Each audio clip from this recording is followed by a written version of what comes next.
I'll tell you what, let your old mum get you another drink.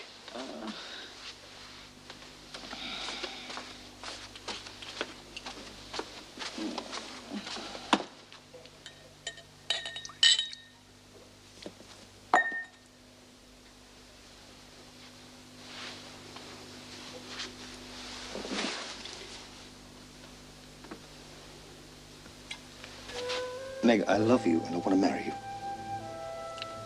I love you too. Well, will you marry me? Yes. Good girl.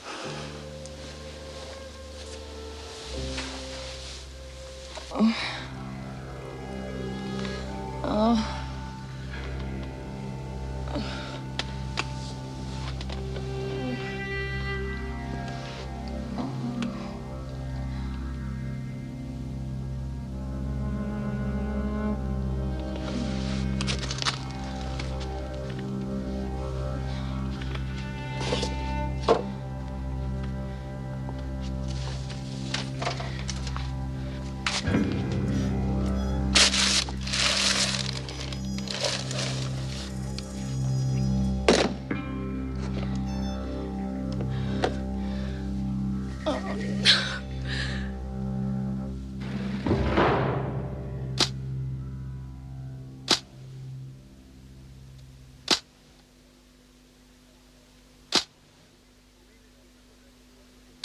You mean this woman was able to remove your watch from your wrist without you noticing it?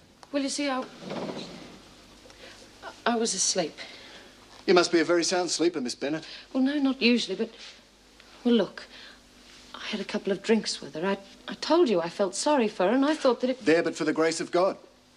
What's that supposed to mean? Well, it seems to me you had more than just a couple, miss. You must have been out cold when she took your watch. You're here to investigate a robbery, Constable. Not give me a sermon. Oh, well, I'm sorry, Miss Bennett, but... What? Don't you think you could use some help? Yes. I can use some help in the recovery of my stolen property. That is the reason you're here, the only reason. Well, we'll certainly do the best we can, Miss Bennett, but if you don't have the serial numbers for the camera, the watch, or the cassette, there's not much chance of tracing them, I'm afraid. The cash you can forget. As for the jewellery... Look, I'm not very concerned about the cash and things. But some of the jewellery, well, it was quite valuable. And I'd be very grateful if you could get it back for me. You've given me a good description of the various pieces. I'll make sure it's circulated to all the pawn shops and jewellers in the area. You never know. We might turn something up. Thank you. We'll let you know. Take my advice, miss. Stay off the hard stuff. Leave it to the salvos to look after the derelicts, eh? I will.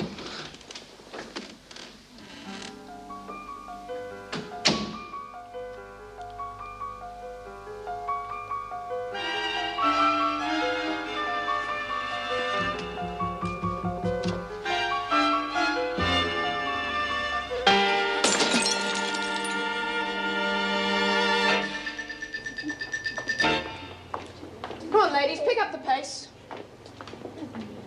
I've heard it a long time. Mrs. Jackson, could I speak to you a minute? Yes, what is it? Oh, move along, ladies, come on. Put in a good word for me, kid. Right, now, what's the matter? Well, I just want to apologise about you and Dad. I behaved rather badly, and I'm sorry. Thank you. Are you going to marry Dad? Yes. Yes, I am. When? Well, 4 weeks from Saturday. Well, that's what's planned, anyway. I'm glad. Do you really mean it? Yes, I do. One thing about being cooped up in a place like this, at least it gives you a chance to think. And when you start thinking about other people and not just yourself, I hope you'll be very happy. Thank you. It could be a little difficult for you. If the rest of the women begin to even think that I'm showing you the slightest favoritism, they could get very upset. And that could make life very difficult for both of us. I wouldn't expect you to do me any favours. Well, that's good, Tracey, because I'll be trying not to.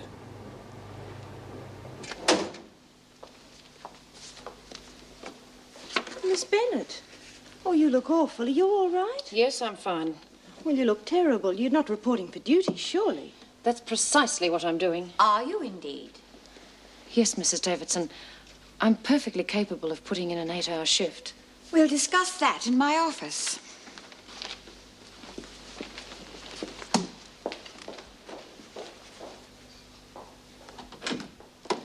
Thought you'd be relieved to see me with the present staff situation. I would be if you were 100% fit to return to duty, but from the look of you, you are nowhere near that. I'm perfectly all right.